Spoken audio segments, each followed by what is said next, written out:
When you change the way you look at death, the death you look at will change. That's awesome. And it is so, so true. Will you still need me? Will you still feed me when I'm 64?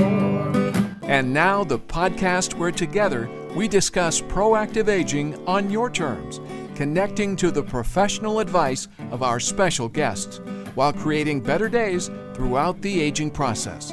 Now here's your host, Mark Turnbull. Hello, everyone, and welcome back to another lively discussion on aging today. We are the podcast where together we're exploring the many options to aging on your terms. You can find Aging Today and our past 8 years of programming. All you got to do is go to our website, www.agingtoday.us. And I want to say thank you, all of you, for tuning in and participating in this conversation with us on the aging process. And we're trying to make sure that we touch as many topics about the aging process as possible. So if you have some great ideas, some great guests, reach out to me, your host, Mark Turnbull, and I will respond to you. And it is mark@agingtoday.us is my email. So, as you know, we talk incessantly about this being a podcast about aging, and we always say that if you're not too busy being born, you're too busy aging, and that is true for all of us, and we try to cover as many topics along the aging process as possible, and it doesn't mean just seniors. But today, and as you know, in the past, my favorite word in the Hebrew scriptures is all about wisdom. It's Hakma.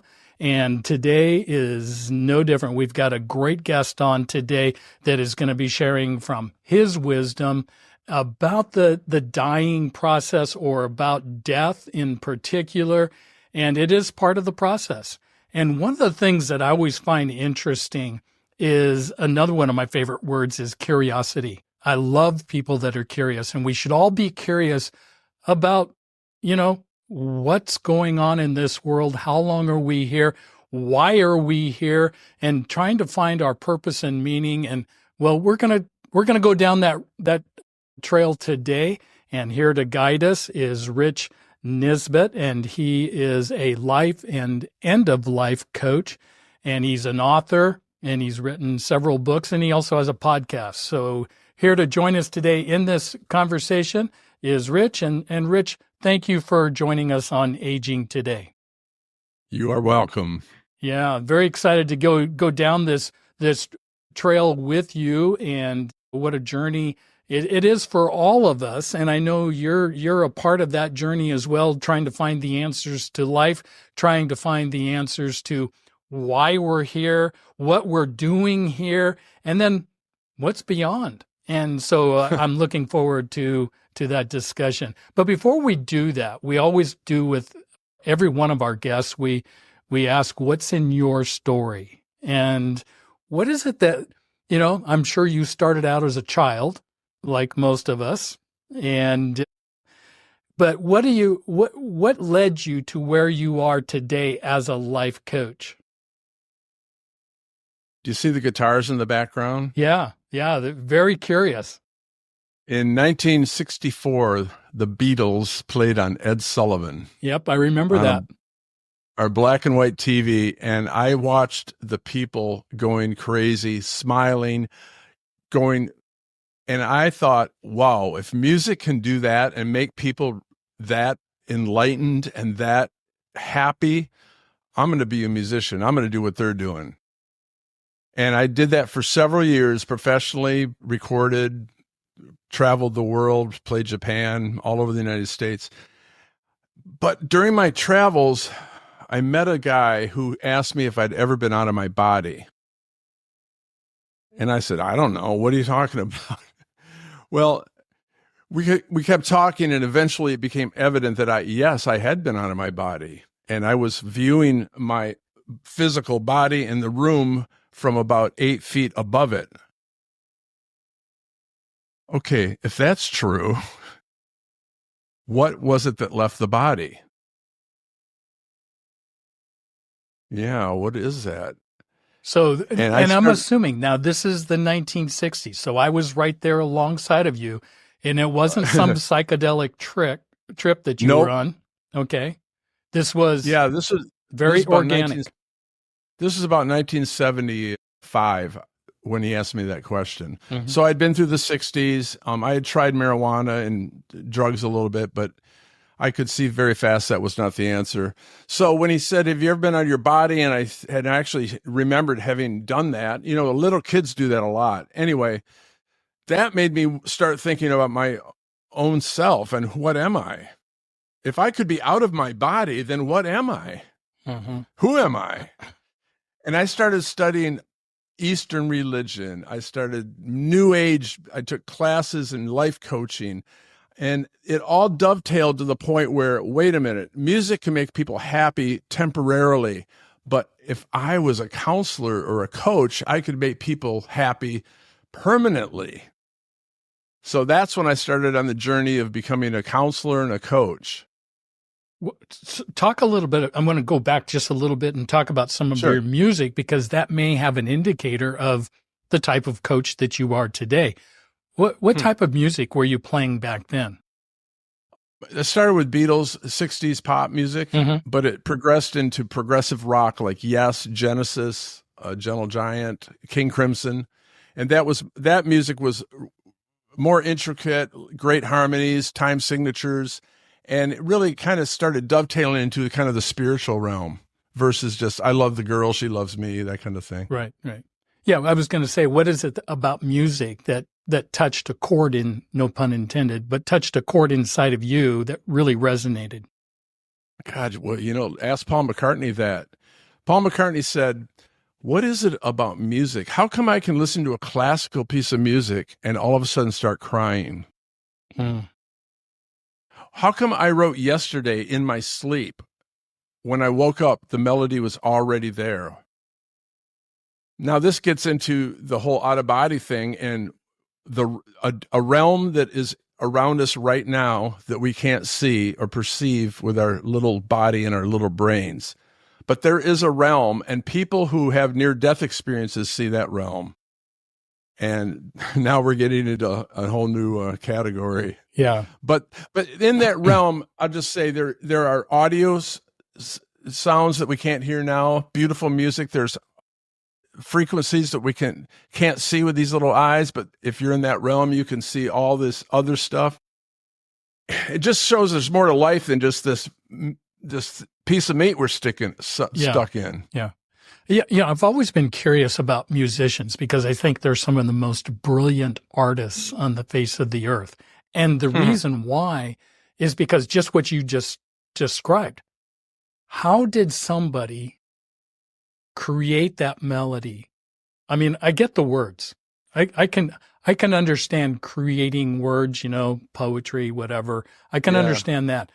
But to put a melody with that, and I've heard this oftentimes from musicians, they heard it. They heard it subconsciously. They heard it in their minds before they even wrote those notes. And I mean, I find that fascinating. I know. It's like it's already there, and you just got to be a medium for it. Yeah. Do you think it's coming from someplace out of the universe, in some black hole that's trying to physical communicate? Universe? Yeah. It's in a metaphysical. Metaphysical means beyond physical. So that's why I use that word versus spiritual, because I don't want to get religion tied up with what I'm talking about. Sure. It's there is a metaphysical space that has sounds and sights and love and reconnection with deceased loved ones and all that stuff sitting there right now that we can't perceive with our naked eye and our little brains. Yeah. And I think music has and poetry have a lot of realms in that space. Would it be fair to describe it like there's this big vault out there and it's just waiting for the right person to come along to take and transfer that melody or transfer those words to a gifted person that's been called, like a John Lennon or whoever? Yeah, I think so. I think when you start messing around with that, you're opening a portal to that whole universe. Yeah. And all of a sudden it's there for you. Lucid dreams. I had a lucid dream once where an old client from 30 years ago was saying to me, Rich, you got to help me get my daughter out of the hospital. It was so lucid. It was so real in my dream. It was different than normal jumbled dreams. Mm-hmm. And I woke up in the morning and I went, wow, that was weird. That was a weird dream, Randy. So I found his phone number and I called him. Hey, Randy, what's up? Hey, Rich, how's it going? It's 30 years I hadn't seen him. Hey, I had this weird dream that you told me you wanted me to get your daughter out of the hospital. And he's silent. He goes, I can't believe you just called me. My daughter just got back from Israel. She got a stomach infection and they didn't know what it was. And she's in the hospital right now.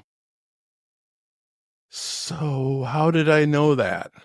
Yeah. Where did that come from? Where did that knowingness come from? Yeah. Yeah. It's too weird to be coincidental, you know? Yeah. Have you personally, I mean, outside of stories, but through your music, have you written from that inspiration or from a melody and words that you've put together? Yes. Yes. Tell us what that feels like.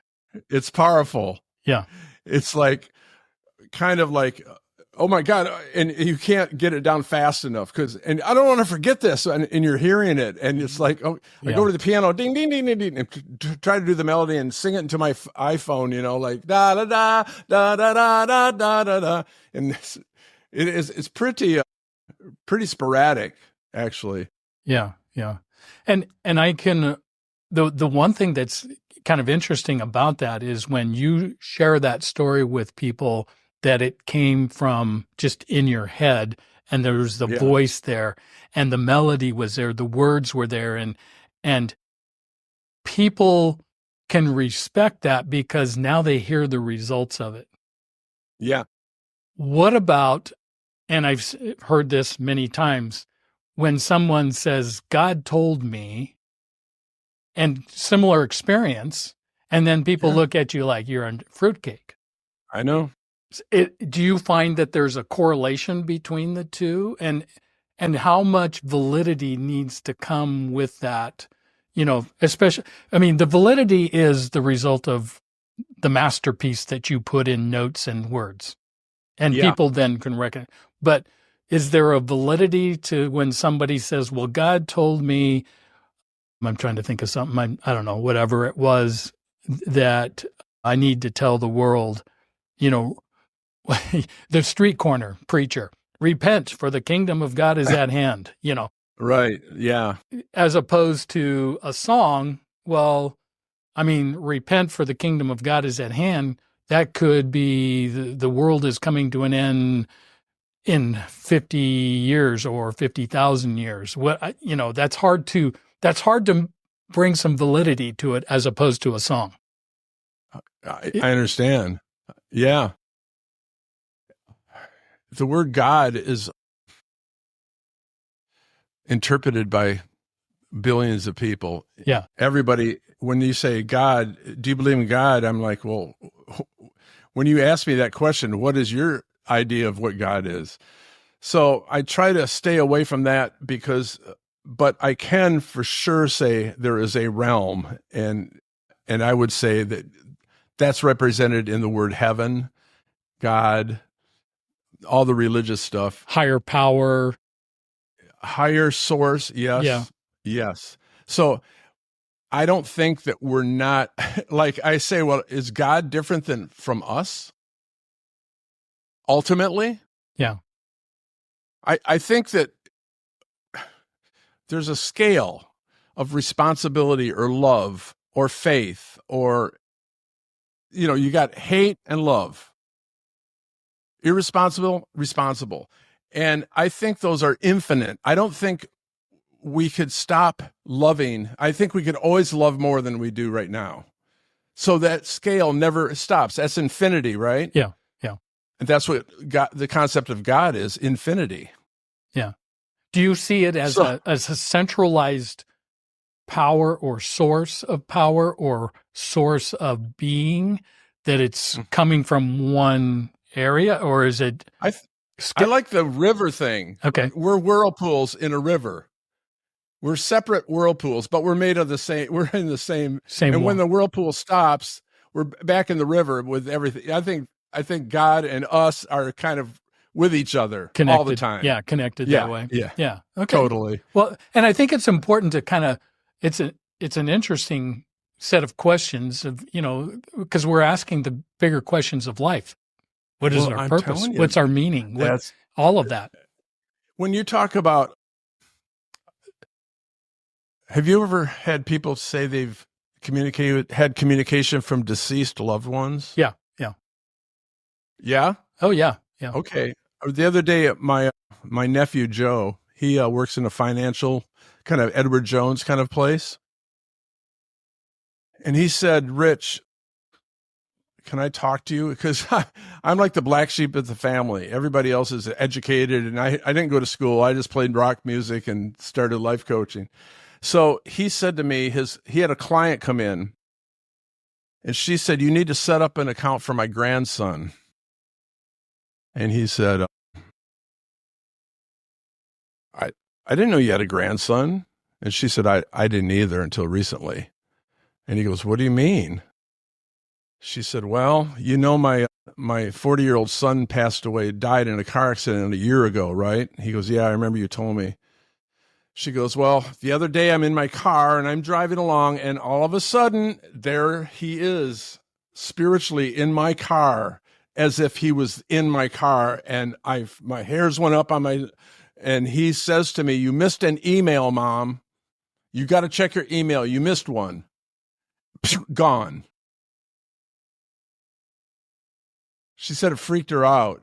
Yeah. Because it was so real and so vivid and so really him, but she didn't know if she believed in any of that stuff. Well, she gets home, she opens her laptop and starts scrolling through her emails. Boom, there's an unopened email. One. She opens it and it says, you don't know me, but I had a relationship with your son a while back, and I just delivered a baby boy, and the DNA shows that it's his. You've got a new grandson.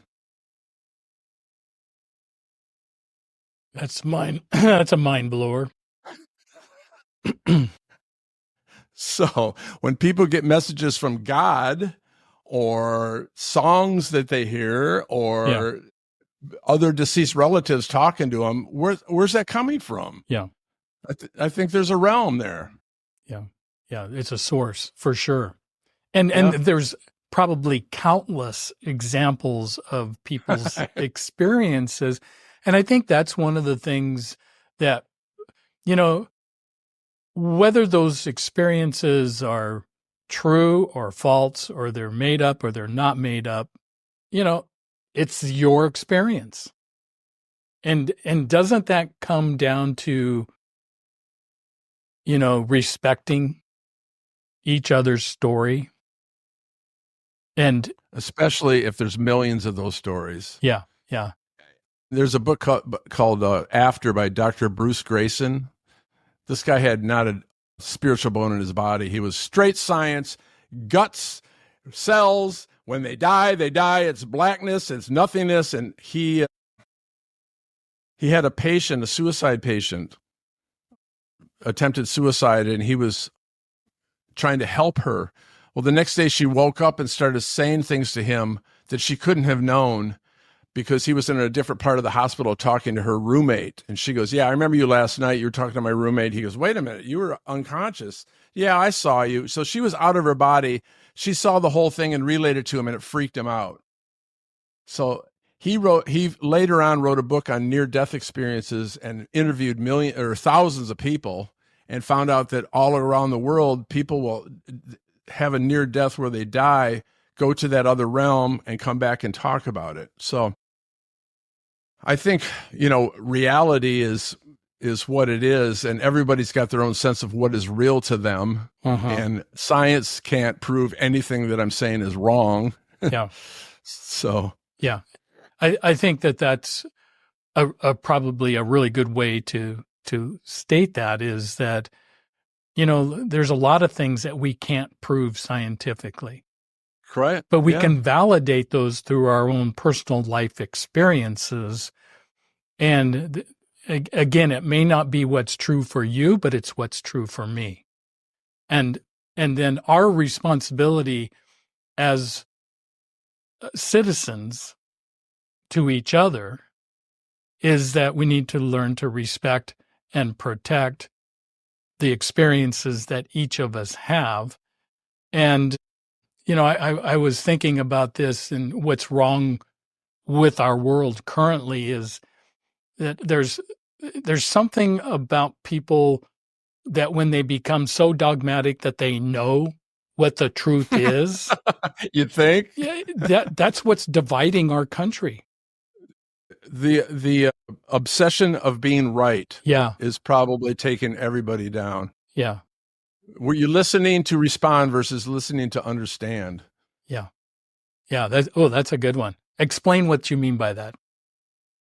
How many people will I say, well, I had an out of body experience, and they immediately go, oh, well, that's proven wrong because the scientists say the brain has, Yeah, they're not going to really fully listen to the full concept and think about it and say, well, maybe I did too. Or try to, a lot of people are so afraid of being wrong that they will be right and make you wrong for whatever they don't believe at the moment.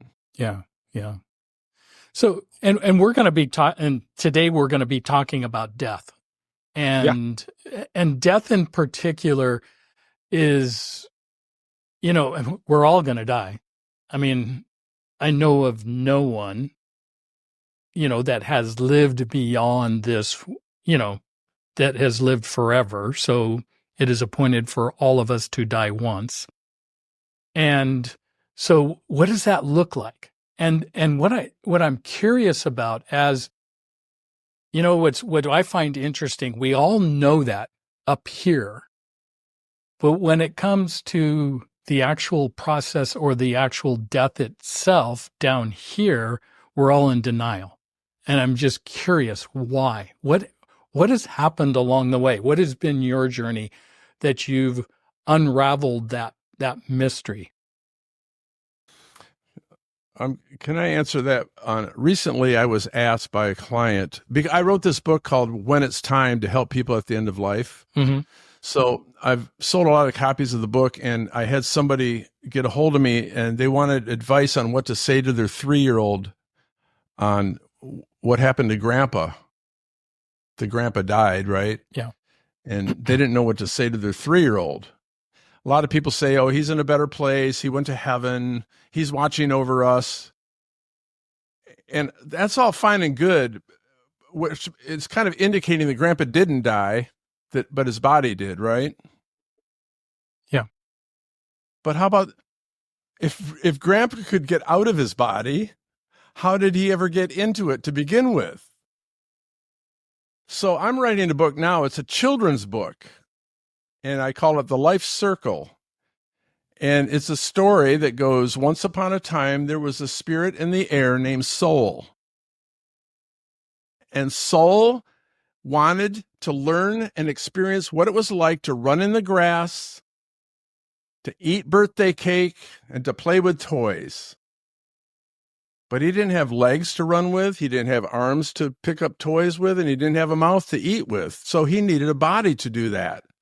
So Soul found a couple walking down the street, and he thought he'd like to be in that family and that they should have a baby, and named the baby Jamie. 9 months later, the baby was born, and Soul wrapped himself around that baby and became Jamie. Jamie went to school, had friends. He learned how to do things in life. He got older and had kids of his own. But pretty soon, Jamie's body stopped working. So Soul went back up into the air with all his other spirit friends. I like it. I like it a lot. So the whole thing about, do we die? That's a good question. What happens when we die? Well, maybe we don't. Yeah. Maybe we need to look at the truth of that. Yeah. There's a Hindu language that describes our mortality, and this doctor described it like this: the soul wears the body like a coat and discards it at the time of death. And that's essentially what you just described. 100%. Let me tell you another story. One of my clients, she was pregnant at 3 a.m, was she was awoken by a voice saying the baby's name is Madeline. And it was out loud in her mind. And she goes, "What? The baby's name is Madeline." And she's like, "Okay."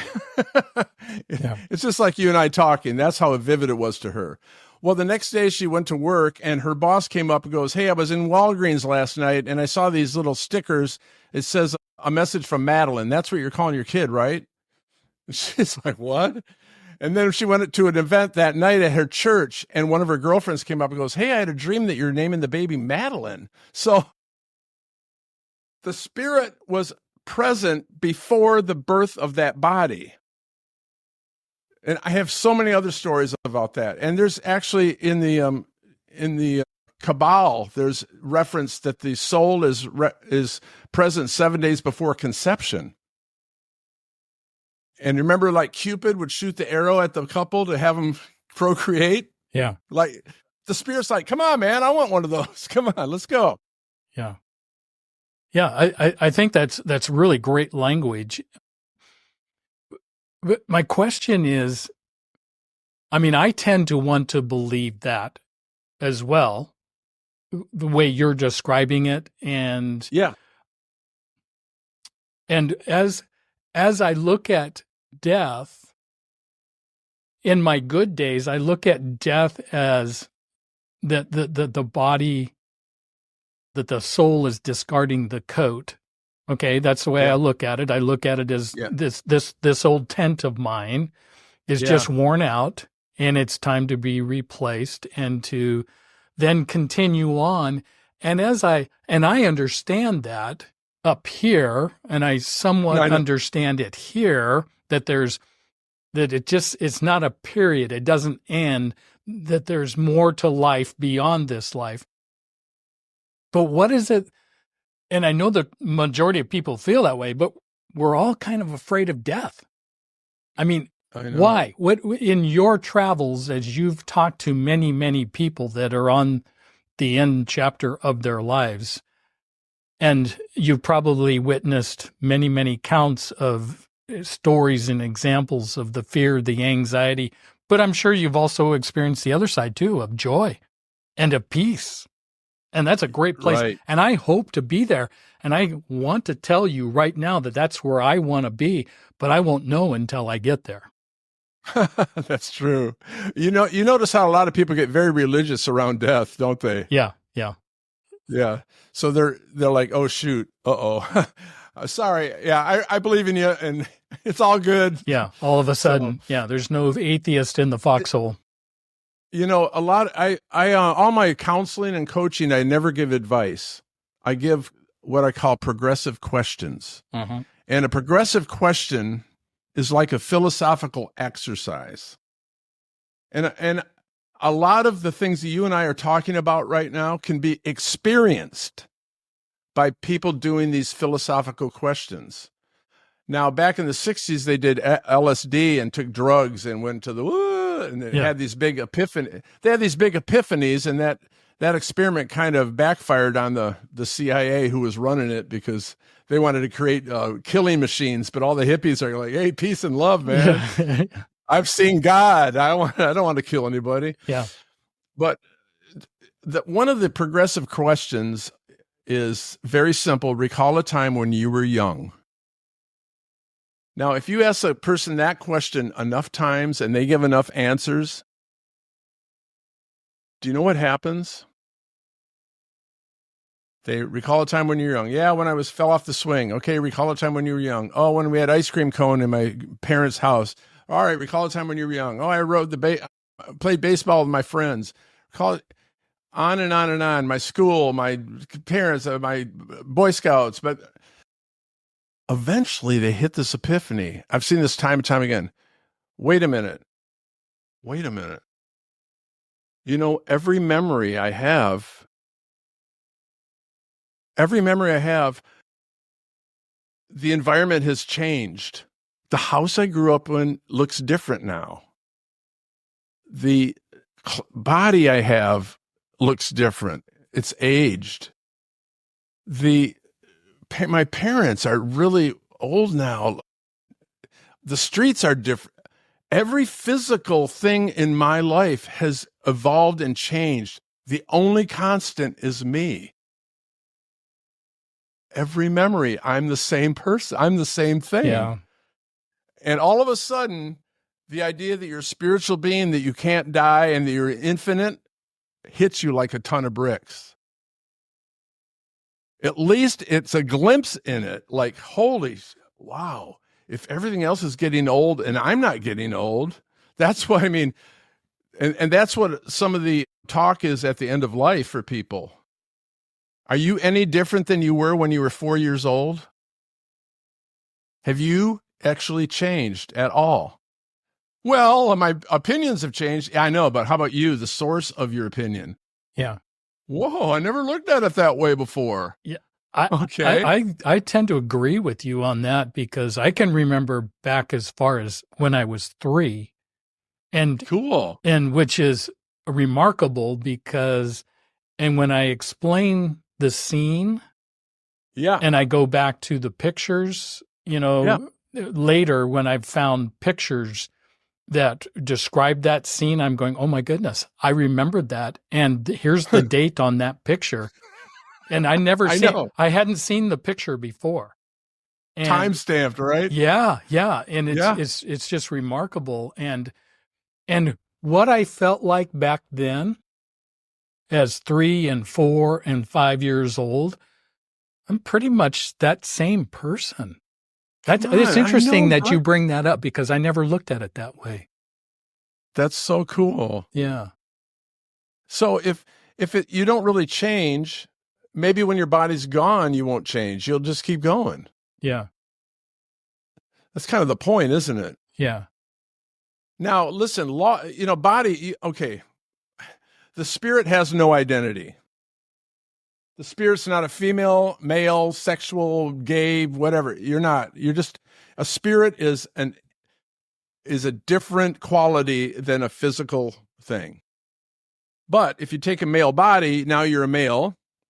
And you like football, so you're a sports enthusiast, and you like music, so you're a musician, and you start putting all these different identities on yourself as a spirit.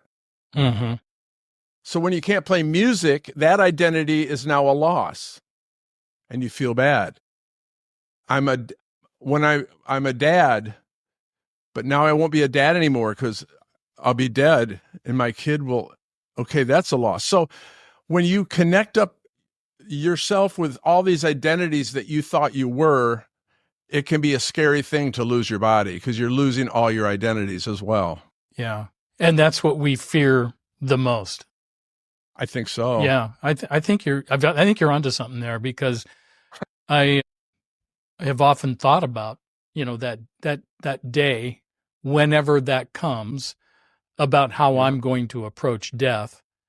And I'm going through that with my family. My dad passed in my arms 2 years ago in 22. Oh. And now we're living with my mom also. She carries on. She's going to be turning 95 here just shortly. And there'll be that day when I'm there I'm hope that I'll be able to hold her and look into her eyes and say goodbye, just like I did to my dad. And wow, he did to me. Very powerful. Very, yeah. How that's so cool. Yeah, yeah. And what a gift. It really is truly a gift. And it's not scary to me, because it's interesting how the people that I've been involved with that have passed in my arms, my grandfather was another one that passed in my arms. Their lives continue to be a part of my life, not just in thought, but part of that journey, that spirit. And there's something deeper than just oh, I remember my grandfather, or I remember my dad. And it's very hard to explain. And I love that you're saying that. maybe it's like what you experienced with music. And that was part of your identity, expressing who you are through music. Yeah. But boy, I remember this one guy that said, man, you're a great musician. He goes, I'm not a musician. I'm a spirit. He didn't want to be identified with anything. He wanted the source of who he is to be held on to so he didn't forget and start going down that rabbit hole with the different identities that he's claiming he is. Yeah. And it's nice because you can live your life a bit exterior. That's why I call my website Above It All 360. So you can live your life above all the mishmash of it and not get all entangled to the point where you think you are it and you think you're going to die and you think you're going to lose all of those fear and doubt based emotions. Did you know that you can't die and that any doubt you have is not yours? Aging Today's guest, Rich Nisbet, has created a program called the 360 Power Surge Experience that people can do at home and experience metaphysical phenomena, regain abilities, and attain a freedom from mystery and fear. This Did You Know segment was brought to you by this week's guest and sponsored by Royal Hospice Oregon. Yeah. The other thought that was running through my head as you were describing that was how people leave a profession or leave, and I was thinking of Cat Stevens. You remember Cat Stevens? Yeah, totally. And what a great musician. And he walked away from it all. He became a Muslim, right? Yeah. And I'm going, how? Why? Why would you do that? Why would you give up that expression of who you were? And maybe this is where he was going. I don't know. Well, he went to religion, and religion is senior pretty much to everything, isn't it? Yeah. Theoretically. Right. When you're going to a source of why music exists.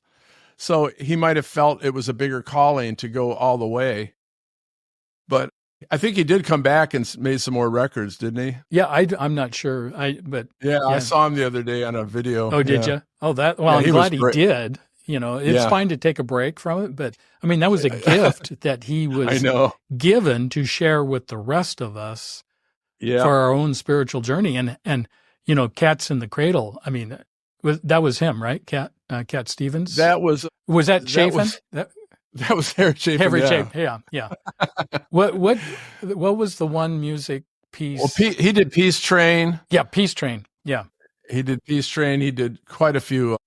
I can't remember. I'm blocking on it right now, but I actually saw an interview with Rick Wakeman, who played piano on one of Cat Stevens' songs. And he was saying just what you're saying, like, God, man, right after that, he just went off into that religion thing. And I wish he could have. Yes. But the thing is, like a musician like that, like Bob Dylan, he was asked, how can you write those songs you did? And he goes, I don't know. I can't do it anymore. Yeah. It was a period of time that he was tapped into whatever that realm is. Yeah. And you even quoted a Bob Dylan, if you're not busy being born, you're busy dying, right? Oh, is that Bob Dylan? Yeah. Oh, I got to look that up. I just made that up out of my own brain because of this show. So that I've been. What did you say? If you're not busy being born, you're too busy. If you're not too busy being born, you're too busy aging. Which dying is that? It's the same as dying. It's the same as dying, but I can't say dying. That's kind of a negative. That's right. Yeah, but aging is more supposedly more positive. Yeah, correct. Yeah, but the end result is I mean, the soul wears the body like a coat. Yeah, and if you forget that too, if you forget who you are, you're going to go and disintegrate with the body. Yeah, and you're going to feel horrible about it. Yeah. And you're going to be freaked out and you're going to think it's over and it's lights out. What do you say if I come to you as my life coach and I'm despondent over the thought of death? Yeah. And it's got me. And the finality of me is just too much for me to have. How do you walk me through that process? I would probably ask you for losses in your life, times that you actually had an actual loss. And what would you say to that question? What kind of losses have I had? Well, loss of relationships. Okay. So what we would probably do is spend a few sessions just processing those earlier losses. Yeah. To the point where you felt fine about them all. And pretty soon, the idea of death would not be so ominous anymore, because the only reason you're afraid of death is from previous experience with something that you're right? Something else traumatic happened in my life Right. that I haven't resolved. We own an in-home care agency plus a hospice company. So I've been around people that are going through that process of dying quite a bit. Yeah. And it's really interesting. And I don't know how you would tune into this, but as I been around people, some people approach the dying process with joy and exuberance, and it's okay. I got this. And then I've been in the room when, and it's only been a couple of times, when there was anger, there was, a lot of tension. You could literally cut the air with a knife, that there was a darkness because that person hadn't come to that resolution. Right. How do you approach that with that person so that, I don't want anybody to leave this world. We're all going to leave it. Okay. So get over it. But if you're in that state of mind and that evil that's there, it literally send chills on the back of my neck, Yeah. Yeah. If you've never experienced that, it's quite telling. I have. I know what can happen at the body death era. Yeah. It's kind of hard to denote unless the person was right in front of me. But let me see. How can I say this? Instead of talking what they're afraid about, do steps to bring their emotional tone come up. Talk about pleasure moments in their life. Talk about things they're grateful for. It might take a while. You might have to have them touch the bedspread and touch the room and tell me, where's this TV? Get them out of their funk and into the environment, into present time. So do you do it like take them to a place of peace, have them describe to you a place of peace and tranquility? Tell me of a story when you felt the warmth of the sunshine upon your face. Yeah, but if they're angry, you can't go there yet. You're going to have to say that you got to match their tone level, their emotional tone level. And if they're going, these fucking doctors, then I go, I know, I can't stand these doctors. Has that ever happened to you before? Oh yeah, let me just tell you. And they'll start rattling off.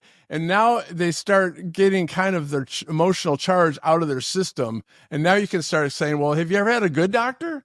Well, this one guy, so anyway. Yeah. And that's a good segue into getting them out of that state. Yeah. Yes. But if you sit there and go, Grandpa, don't be upset. It's like, screw you. Yeah. Yeah. Yeah. You have to match where they are at so that you'll be real to them. Yeah. And they'll trust you then. How do you talk about death with somebody that is dying? Because I struggle with that. I've tried to rewrite for our brochures for our hospice company from the eyes of the patient and not use the clinical language that we typically want to use to describe hospice, but more from the eyes and what people should be hearing, not maybe so much what they want to hear, but what they should be hearing and describing what's taking place. How do you do that? Okay, if you're on your deathbed, what are you thinking about mostly? the end. I know. Yeah. So I say to them, what do you think is going to happen when your body expires? What are you going to do? And either they'll say, I'm going to meet up with my mom or my grandpa or my husband. Yeah. Or they say, well, I'm not really sure. And then I can say, have you ever heard of spirit, mind, body model? Yeah. Do you believe that? Do you believe you're a spirit, that you have a mind that you use to think and you've got a body? Oh, I guess so. Okay, so maybe you won't die. Have you ever thought of that? Well, I think by just discussing it on that level, yeah, as a matter of factly, and not putting your emotions in things, they've already got their attention on it. So if you bring it up, they're thankful that someone's talking about it, and they're not all sitting, oh, I love you, Grandpa. Oh, we're going to miss you. I tell people, don't say that I'm going to miss you, because he's not going to die. He's going to be watching over the funeral probably. Yeah. Yeah. Don't put the pressure on Grandpa. Don't. One of the things this is the book I wrote, When It's Time, and it's got steps for people to help those at the end of life. One of the steps is quit telling Grandpa not to die. It's something he can't pull off. He doesn't have control over that. Yeah. Yeah. It gives him a loss. It makes him feel like he's letting everyone down. And the thing about body death, have you noticed that a lot of people won't leave until certain things are in order for them? Mm-hmm. Mm-hmm. Isn't that amazing? That is amazing. They've got that much control. Yeah. They'll hang on until that cousin from New York is flown all the way across and then they leave the hospital and they take off. Yeah. That's remarkable. That is remarkable. I've seen that actually. Yeah. And so a lot of the steps are very common sense. Grandpa, tell me everything your attention's on right now that you're worried about. Tell me. Yeah. Well, tell them the fuse will blow if they have the microwave and the vacuum cleaner at the same time. Okay, I'll tell them. What else? Well, okay, who do you want to get a message to? You start doing that to those guys, finally they could, thank God. And now they can die peacefully because they're not all burdened with all these things that they're thinking about. Yeah. I think you're really onto something there. And that is one of the things I like to practice myself. And I'm learning the art of questions. And yes. And instead of telling people things, ask questions, ask them what's going on in their minds, just exactly what you're talking about. Advice just sucks, to be honest. Yeah. Us telling people what to think is just another person telling them what to think. Yeah. Questions. That's the name of my podcast. It's The Question. That's the key to life. The question. Yeah. What's the key? What's the key question? They're probably a category of those questions. It's not just one question. Yeah. It's the question, meaning if you know that, you're not going to be blabbing at people. You're going to ask questions based on who you're in front of. Yeah. And if you're that type of a person that can ask those questions, for me, that means I really do care about you.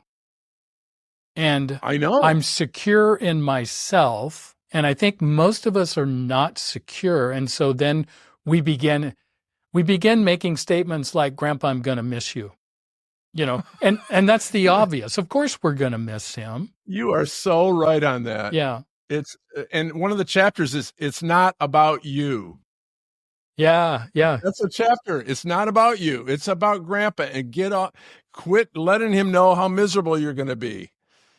It's so that lays actually it's a good path for guilt. Like that's what I mean. Yeah. Grandpa can't do anything about it.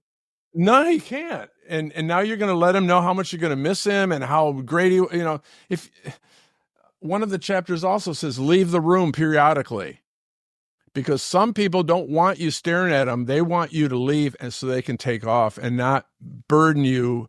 they think you'll be all upset and crying. They don't want to create that effect on everyone. So they want everyone to leave. Just like we don't want people watch us go to the bathroom.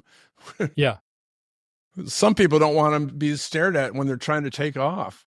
Yeah.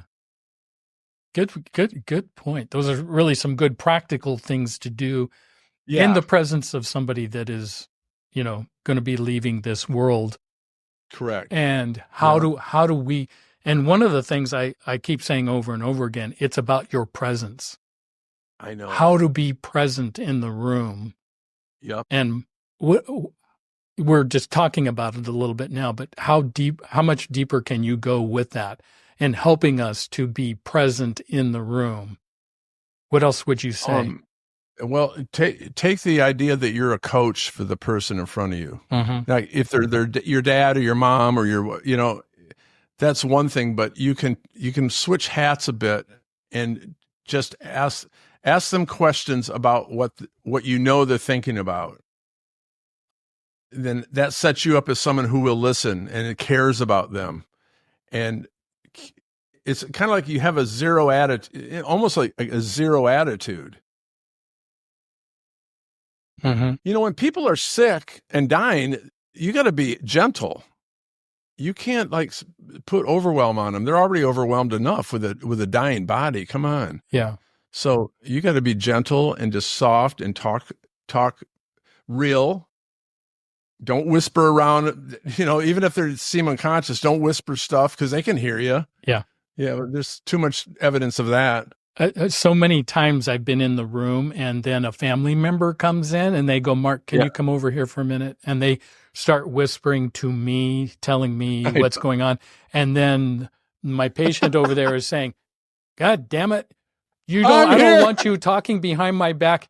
If you can't say it, just say it in front of my face.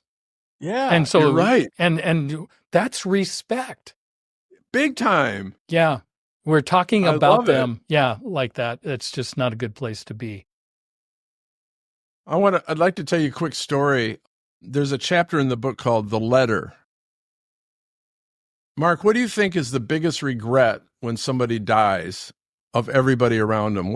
What's the biggest regret everybody says? Probably the loss of relationships, unreconciled relationships, I guess. That's very good.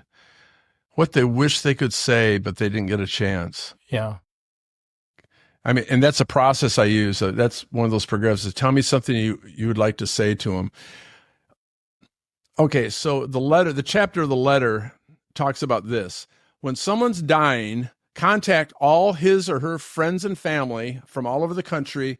Tell them to email you a one-page letter saying how cool they were, how they inspired you, fun times you had together, laughs you had, how they changed your life, all the cool stuff. Just keep it one page. I will compile them all into a book at Kinko's, and I will read this to the dying person. Now that kills two birds with one. Well, that's a pun, isn't it? Yeah. Number one, it helps the dying person see they were appreciated and that their purpose on earth actually made a difference. Yep. Which we all want. And then number two, everybody gets to say what they wanted to say. And they can have closure then. And there's not such a horrible, griefy loss within the community. Yeah. Yeah. All right? Yeah. Now, a woman on the East Coast read my book, and she came to that chapter and she remembered her friend in Arizona whose husband was dying in hospice. So the person who read the book, without telling her, went to his Facebook page, found all his friends, told them to write a letter on one page and send it to her. She went to Shutterfly. She got pictures from Facebook, put it on there, all this beautiful font, all the letters in the book. And his name was Lee. So it was called Letters to Lee. And she put it all together in a $100 coffee table book and sent it to her friend. Now, her friend didn't know it, opened it up, got it one day, looked at, oh my God, Lee, look at this. Went into the bedroom. There he is. And started reading the stories to him, all of his friends and all the letters to him, right? What a fantastic gift. And then you can use that at the memorial. But listen to this. Lee apparently, he died a couple weeks later, right? But he got all the letters anyway. Yeah. And he was apparently in a multimedia social network company. He owned it. So for the memorial, everyone walked in the room. The lights went off. A big screen came down. A video of Lee. Boom. Hey, I read all your letters to me. Now here's my letter back to you guys. And he did his whole memorial himself. Yeah. Wow. What a great story. And it just goes to show, as humans, we all want to be recognized. Yep. And we want to be validated to love and to be loved. And 100%. that's pretty much it. It's pretty simple, isn't it? Yeah. Did I make a difference? What kind of a legacy am I leaving? And when you present a book like that with the testimonies of all these people that are validating and recognizing you, wow, that can be powerful. 100%. I saw a philosopher, I can't remember the philosopher, but he said the purpose of life, the highest purpose in the universe is the creation of an effect. The highest purpose in the universe is the creation of an effect. The little boy draws a picture and shows his mom. Look, Mom, what I drew. He wants to create an effect on his mom of what a cool artist he is. A musician plays a song for his audience. He's trying to create an effect on the audience. Yeah. So that's why questions are so powerful, because you allow a person to create an effect on you. Like, what do you think is going to happen when your body dies? Well, I think I'm going to go to heaven and meet up with, now he's going to create the effect on you that he wants you to know. Yeah. So advice doesn't give a chance for that effect. You're telling them, you're trying to create an effect on them as well. Oh, I totally agree. We are in the caregiving business professionally. And it's really interesting because it's opened my mind and eyes up to people and our motivations. And one of the things that I've noticed about some of the best caregivers, the greatest caregivers out there, is that they have a high need to be needed. That's what makes them great caregivers. And it's just what you just described, because we all have that within us, that need to be needed, that's going back to love and to be loved. And it's interesting how all of that fits together about us and what it says about us as human beings. That's interesting. I never looked at it that way. Yeah.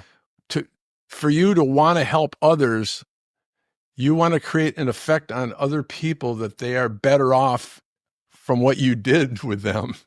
And that's no different than a musician. Yeah, right. Or a poet or an engineer, that creates something from their hands and their minds to make our lives easier.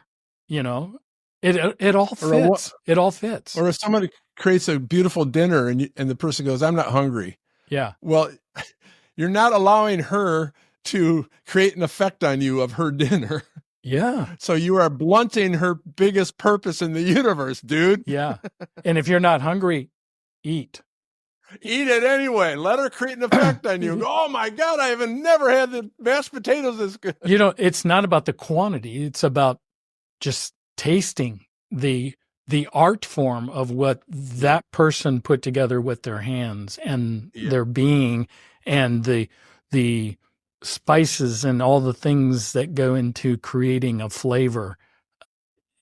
So it's not about eating the quantity. It's about eating and enjoying that person's gift to you. Yes. And that's that high need to be needed. Yeah. That's interesting. Yeah. Well, it really is a fascinating journey that we're all on.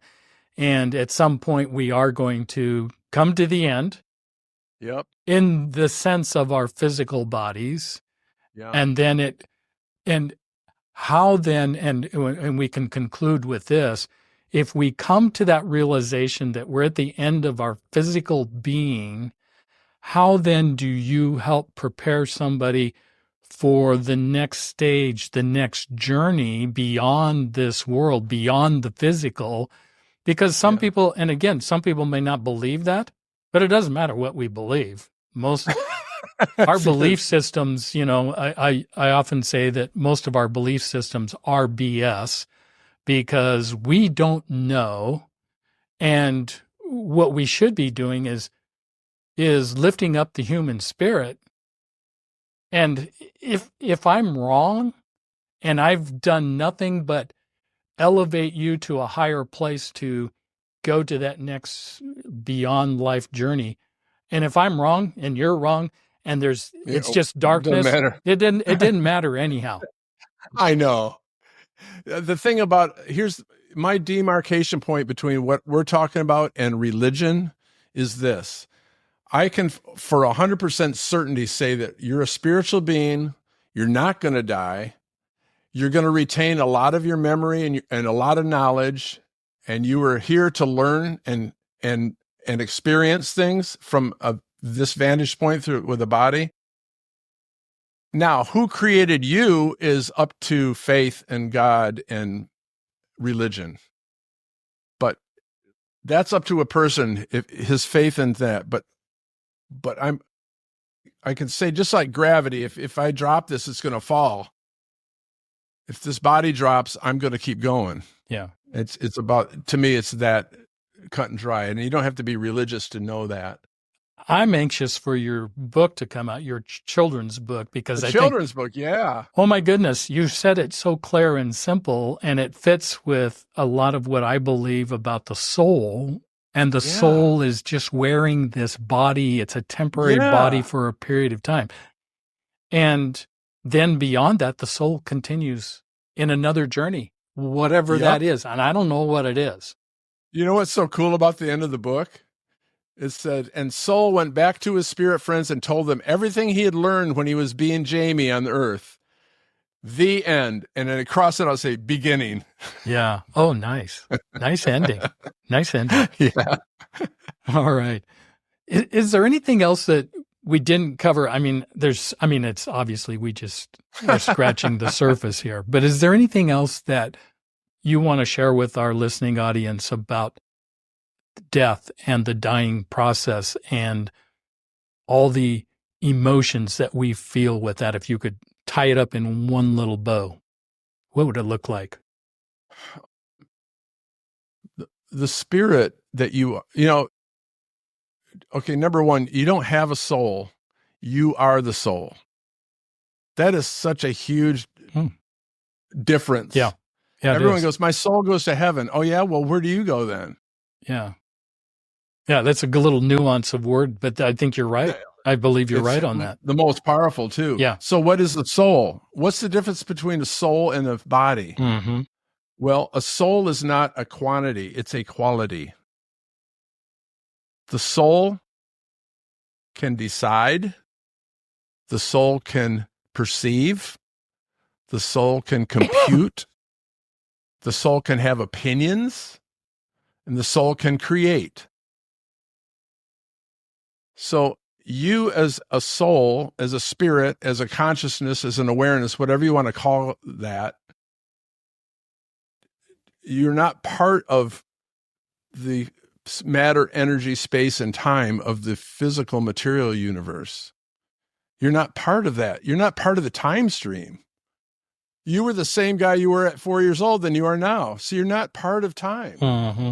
So you don't age. You just keep going. And when your body drops, you keep going. Sorry. Yeah. Well said. Well said. Thanks. If somebody wants to get in touch with you, Rich, what's the best way that they can learn about what your work is, what you're doing through your work, through your coaching? Yeah. And it's, I even look and describe death as not an end, but death is living. And I want people to learn how to live their life, even as the body may be dying, you're still living. I know. So if they want to learn more, and I think you're on that same page, so if somebody wants to learn at a deeper level, which you're talking about, how do they get in touch with you? I think email is pretty good, right? Yeah. And what is it's that? It's Rich at aboveitall360.com. Rich at aboveitall360.com. And your website, what is your website? aboveitall360.com. .com. Yep. All right. Yep. Well, And the website has, I don't know if you looked at it, but it's got metaphysical stories, and it's got music stories too. People who went to gigs and talk about going to gigs. It's called I Was at That Gig. And I've got the Beatles and Queen and ELO and Louis Armstrong and Harry Belafonte. I've got all these people that have put down their concert experiences because I love music. But then it's got the metaphysical stories, the ones of talking to deceased loved ones, telepathy, intuition, out-of-body experiences where people can see without their body's eyes. You know, I've got all these stories in there, and I'm trying to show people that, hey, there's a lot of evidence to what I'm saying here. It isn't just like trying to believe something. There's so much evidence. So anyway, that's the website's set up for people to tell their stories too. and I want to leave it with this. And that what we were in our course of our conversation today that I want to leave with our listening audience and for you and I. And it's all about when we change the way we look at death, the way death then becomes is that we change. Well, let me say that again. When you change the way you look at death, the death you look at will change. That's awesome. And it is so true. It's about me. It's about how I look at that death. And then all of the fears that I may have about death, all the misconceptions, the false beliefs, that all begins to change. But it starts with me. And it started with our conversation today. So I want to say thank you, Rich, for being a part of Aging Today. You got it. You are welcome. It was great. Yeah. All right. And this is Mark Turnbull, your host. Thank you all for tuning in to Aging Today. We are the podcast where together we're exploring the many options to aging on your terms. Join us every Monday when we release a new conversation on Aging Today to your favorite podcast channel. And remember this, we're all in the process of aging. And as we age, we really are better together. So stay young at heart. You make me feel so young. You make me feel like spring has sprung. And every time I see your face, I'm such a happy individual. The moment that you speak, I want to go play hide and seek. I want to go and bounce the moon just like a toy balloon. Well, you and I are just like a couple of tots running across the meadow, picking up lots of forget-me-nots. So you made me feel so young. You made me feel there are songs to be sung, bells to be rung, and a wonderful thing to be fun. And even when I'm old and gray. You've been listening to Aging Today, where together we explore the options to aging on your terms. Join Mark and his guest next week for another lively discussion on proactively aging on your terms, connecting you to the professional advice of his special guests, with the goal of creating better days throughout the aging process. Your host has been Mark Turnbull. Join Mark and his guests every week on Aging Today, your podcast to exploring your options for aging on your terms. And even when I'm old and gray, you make me feel the way I feel today. 'Cause you make me feel so. You make me feel so. You make me feel so young. So young. You make me feel so young. You make me feel so young.